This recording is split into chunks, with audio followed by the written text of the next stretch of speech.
Hello everyone, it's Azalea Jane, and I'm coming with another episode of my saga of learning how to speedrun Half-Life.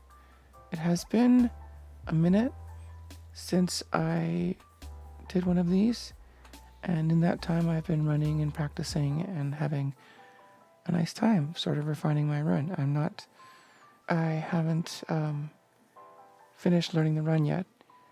I'm currently learning surface tension, which is a bear. But last I left this series, I was going through sequentially and kind of tracing the route and kind of explaining what I've been learning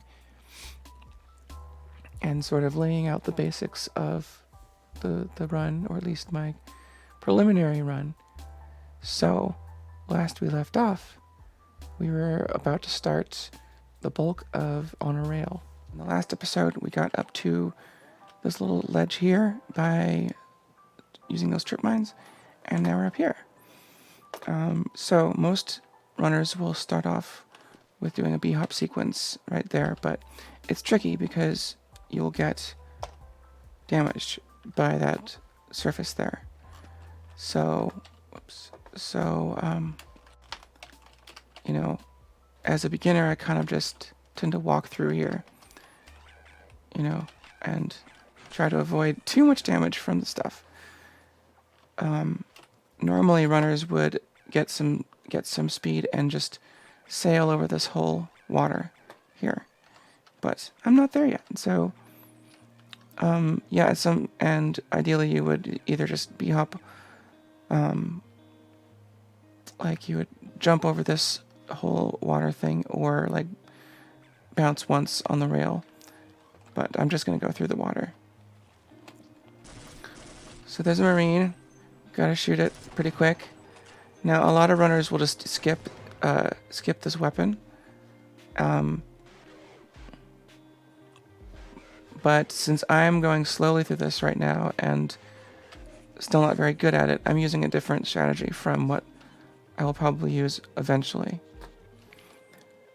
So what most runners would do here is use this box as for an object boost, to boost themselves either down that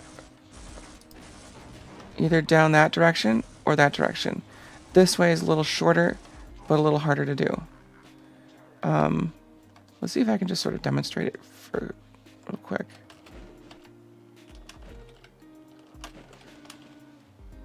Yeah, that's something like that.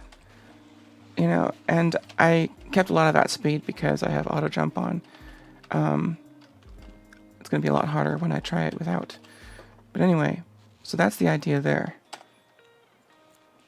But instead of that, for right now, as I'm just sort of practicing like a proto version of the run, you could say, I'm going to sneak up on this marine who will not fire at me until I look at him for whatever reason. Hi. And if you save load while a marine is in its death animation, it will just keep on dropping its drops, which is pretty cool. So I'm going to go a little more slowly, doing some sort of assisted B-hopping, but I'm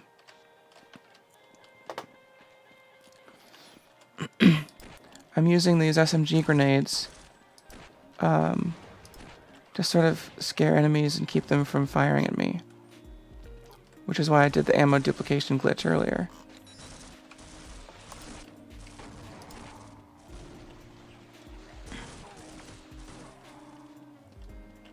So you don't have to fire the grenade very specifically. Hello, just bouncing through. Don't mind me, ha. So actually so that's coming along.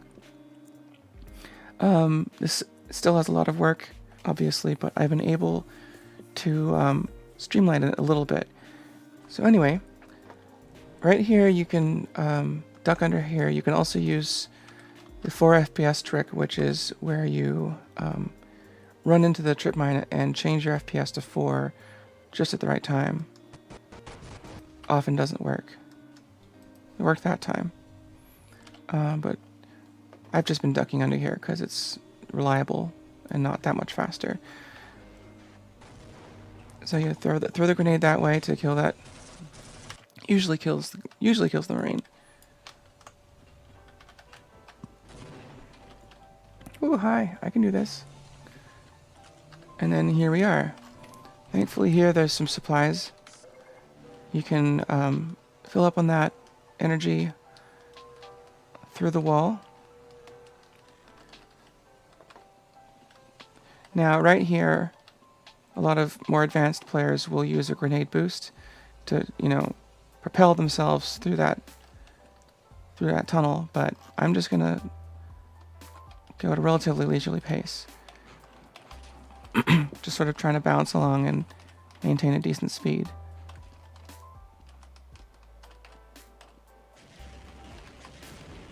Hi. Oh, that was pretty good. Managed to avoid exploding that one. You have to be careful of these trip mines. They're usually on the left side, and you gotta sort of like duck when you jump over them. Now here a lot of runners will go through there, and they will avoid the vortigaunts somehow. But I'm gonna skip that for now. I'm just gonna go the easy way. And when you get really fast with the bee hopping, you can go this way and make it be faster. But I'm just taking the simple route right now. Sometimes those Marines see you, sometimes they don't. They saw me that time.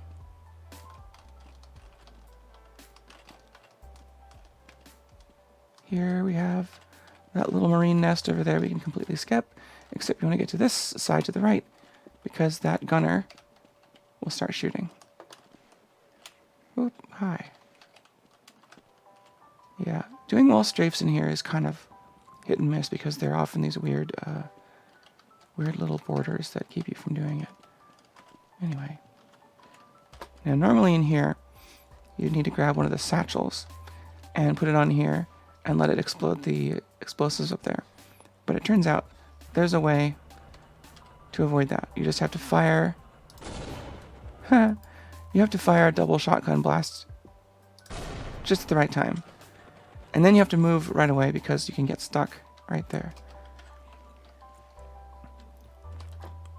So we can come up here and grab the nades and continue through here. More trip mines. Now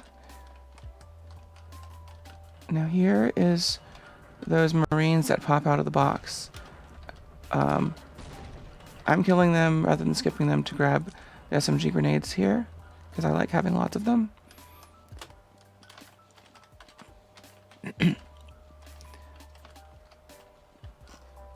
As I've mentioned before, you know, when you're really slow, your strats are going to be a lot different, and your resource management is going to be different. So let's see. I'm pretty good for health, so what I'm going to do is I'm going to go... That's gonna destroy the trip mines. And I could jump off here and just skip that room. Now if I'm low on health, I can go in there, dispatch the zombies with the SMG grenade and grab the health, and then break the window. But I happen to be on pretty good health right now. Here's another thing where it like seems really hit and miss whether or not I get damaged. Hi. Okay, whatever. You have to like run through here and bounce around and kind of avoid this guy, and also shoot a nade through here and scare that Marine. And sometimes you go through, I've noticed, and get hardly any damage, and other times like they kill me off quickly. It's weird.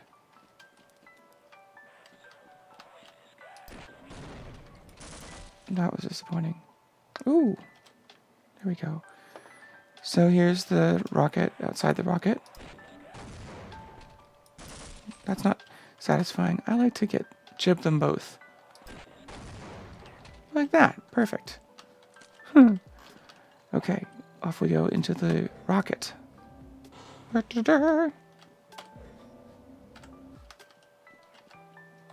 Okay, this rocket is sort of the culmination of on a rail. There's some Marines in there, and we gotta dispatch them.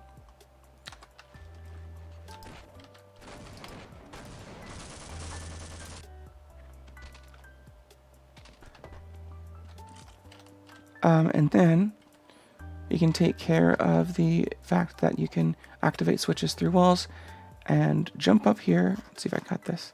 This is difficult to jump up here quickly, but even without jumping, you can just slowly walk up there. So even if you're down here, you can just walk into it and get up to the top.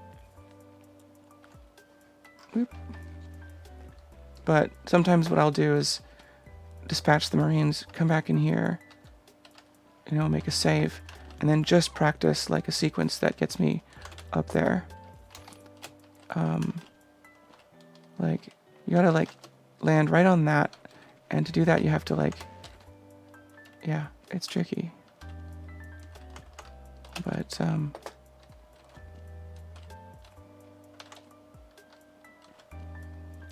over time, one will eventually. It's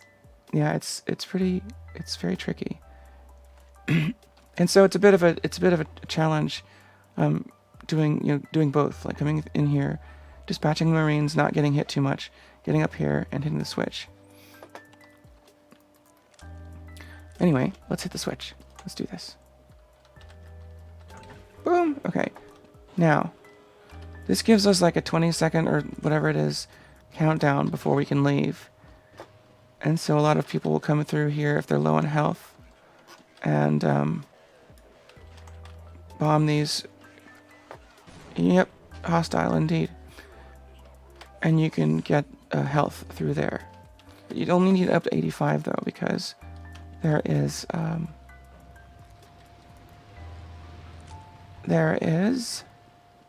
health pack out here. So there are ways to time this exactly to where you can press that as soon as those gates open. But I don't need to really go into them at this point because it's more of an optimization thing. And actually this brings us to the end of On a Rail. Right here is where apprehension starts. So, yeah. Anyway, thanks for watching, and catch you in the next one where I'll be going into apprehension.